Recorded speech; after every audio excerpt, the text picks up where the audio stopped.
আর কি চলবো যারা নেবে 5 কেজি হেরা চুললে খাইবে হবে কত টাকা আছে একটা দেন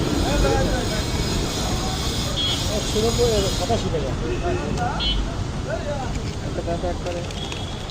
কাঁচা নেবেন না কাঁচা পাকা না কাঁচা কোনটা কাঁচা কোনটা প্রথমবার খাবো আমি পার্সিমন, তো আমার বুঝতে হবে, আমি খাওয়ার জন্যই দিব, কাঁচা কেন নিব? কোনটা কাঁচা মানে একটু হলদে যেটা, কাঁচা কাঁচা আছে এটা কাঁচা মানে এটা কালকে খাবো এরকম না? আপনি 4 দিন পর খান কোনো সমস্যা নাই আচ্ছা নেন। আচ্ছা দেন দেখি এটা কতটুকু হয়, মানে তাহলে কি এটা খাওয়ার উপযোগী হয়নি এখনো? ওগুলো আরও পাকতে হবে?